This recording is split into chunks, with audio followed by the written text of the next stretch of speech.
Around every current carrying conductor there is a magnetic field. इस right hand grip rule को समझने से पहले सबसे इंपॉर्टेंट जो बात आपको याद रखनी है वो क्या है, और ये वीडियो बार बार आप लोग को देखनी है ताकि अगर आपको ये समझना है तो ये सुन लेंगे। हर करंट कैरिंग कंडक्टर के अराउंड मैग्नेटिक फील्ड होगी। मतलब अगर आपके पास एक वायर है, जैसे कि अगर हम कंसीडर कर लेते हैं कि ये जो पेन है ना ये एक वायर है, तो अगर इसमें करंट फ्लो कर रहा है तो इसके अराउंड क्या होगा, मैग्नेटिक फील्ड होगी, ठीक है।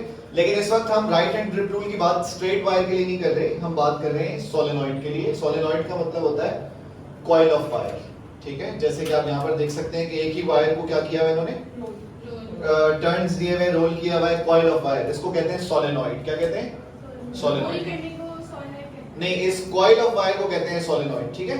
अब इस सोलेनॉइड को कनेक्ट किया हुआ है डीसी सप्लाई से। आप देख सकते हैं कि बड़ा वाला टर्मिनल इज पॉजिटिव, छोटा वाला टर्मिनल इज, करंट फ्लो करता है हमेशा फ्रॉम पॉजिटिव टू नेगेटिव। तो उसके हिसाब से आप देख सकते हैं कि जो सोलेनॉइड में ये जो एरो है ये करंट की डायरेक्शन बता रहे हैं, क्योंकि आप इसको फॉलो कर सकते हैं। अगर मैं यहाँ से आपको बोलूं कि कंप्लीट करके यहाँ तक आए, तो जिस एरो जिस रास्ते से आप जा रहे होंगे ना ये यही होगा।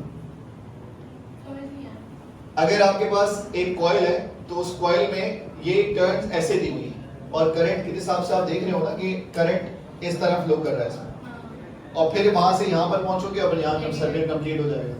मेन चीज आपने देखनी होती है कि इस कॉइल में करंट की डायरेक्शन डाउनवर्ड्स है या अपवर्ड्स है। तो उस वक्त कैसे है, तो आप इस पे right hand grip rule apply करो इस तरह कि कर्ल, ये जो कर्ल है आपका, it should be in the direction of the conventional current. तो कर्ल को मैं ऐसे प्लेस कर रहा हूं और थंब कहां पॉइंट कर रहा है मेरा, राइट साइड। अब इसी तरह से अगर करंट ऐसे नहीं होता, लेट्स से इसकी एग्जांपल आप देखें, इस केस में आप देखें कि करंट फ्लो कर रहा है लेकिन जो अपवर्ड्स है इसमें डायरेक्शन सोलेनॉइड में, अगर हम कंटिन्यू करते हैं फ्रॉम पॉजिटिव टू नेगेटिव, तो ये डायरेक्शन ऑफ करंट अब ऐसे है। तो हम देखें हमने कर्ल को यूं प्लेस किया, पहले कर्ल ऐसे प्लेस किया था, हाँ, अब कर्ल इन एरो के हिसाब से आप देख रहे हैं कि ऐसे प्लेस किया। तो थंब कहां पॉइंट कर रहा है, लेफ्ट साइड पर। थंब कहां पॉइंट कर रहा है, लेफ्ट साइड पे पॉइंट कर रहा है। पहले थंब कहां पॉइंट कर रहा था बेटा,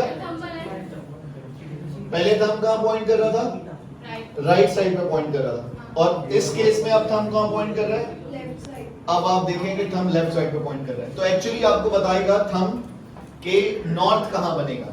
हमें क्या पता है, हमें करंट की डायरेक्शन पता है, और करंट की डायरेक्शन के थ्रू हम मैग्नेटिक फील्ड की डायरेक्शन बता सकते हैं कि नॉर्थ किस डायरेक्शन में होगा। पहले नॉर्थ किस डायरेक्शन में था, राइट पे था या लेफ्ट पे था, अब नॉर्थ का है। मतलब करंट की डायरेक्शन चेंज करने से मैग्नेटिक फील्ड की भी डायरेक्शन चेंज हो जाएगी। Magnetic field north to south होती है, पहले north to south, right to left था, अब north to south, left to right, वहां पर नॉर्थ होगा। Is this clear, this is right hand grip rule, ठीक है।